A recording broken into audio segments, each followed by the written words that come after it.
Hello everyone, welcome back to my channel. আশা করছি তোমরা সবাই খুব ভালো আছো। তো আজ আমি বানাবো মটরশুঁটির কচুরি। তার জন্য এখানে দেখো আমি মটরশুঁটিগুলো একে একে ছাড়াতে শুরু করে দিয়েছি। মটরশুঁটিগুলো সব ছাড়ানো হয়ে গেলে আমি চা বসিয়ে দিই। শীতকালের সন্ধে একটু চা না হলে কি আর হয় বলো। মটরশুঁটি, একটু আদা আর লঙ্কা আমি মিক্সার গ্রাইন্ডারে ভালো একটা স্মুথ পেস্ট বানিয়ে নিই। তারপর কড়াইতে তেল গরম করে একটু কালো জিরে ফোড়ন দিয়ে তার মধ্যে মটরশুঁটির যে পেস্টটা বানিয়ে রেখেছিলাম আদা লঙ্কা দিয়ে, সেইটা দিয়ে ভালো করে নাড়াচাড়া করতে থাকি। নুন চিনি দিয়ে ভালো করে ভাজা ভাজা করে নিই। আমি একটু হালকা জিরের গুঁড়োও দিই, তোমরা চাইলে স্কিপও করতে পারো। তারপর এমনি যখন পুরো ময়েশ্চার ছেড়ে দেবে আর মটরশুঁটিটা এমনি কড়াই থেকে উঠে উঠে আসবে পুরো, তখন বুঝে যাবে যে তোমার কচুরির জন্য মটরশুঁটির পেস্টটা হয়ে গেছে। মটরশুঁটির কচুরির সাথে আজকে হবে আলুর দম, তাই জন্য আমি এখানে আলুগুলো একে একে ছাড়াতে শুরু করে দিয়েছি। হলুদ মাখানো আলুটা ভেজে নিয়ে পেঁয়াজ রসুন আদা লঙ্কার পেস্ট বানিয়ে নিয়ে আমি মিক্সার গ্রাইন্ডারে, এদিকে দেখো মাও কচুরির জন্য আটা ময়দাটা সানতে শুরু করে দিয়েছে।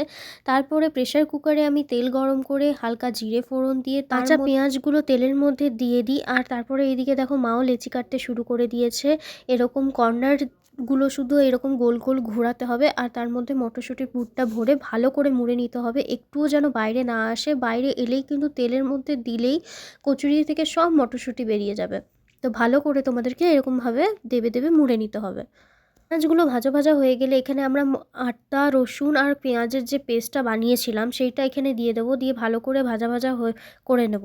নুন হলুদ চিনি আর টমেটো পিউরিটা আমি এখানে দিয়ে ভালো করে মশলাটা কষাবো।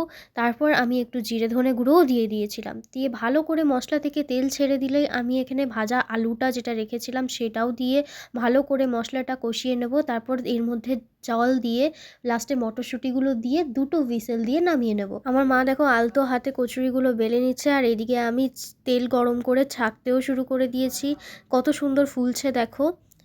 কচুরিগুলো ভাজা হয়ে গেছে, আলুর দমটাও বানানো হয়ে গেছে। তারপর খেয়ে তোমাদেরকে বলছি কেমন হয়েছে। আমরা রাতে ডিনার করতে বসে যাই আর আলুর দমের সাথে কচুরিটা জাস্ট অসাধারণ লাগছিল।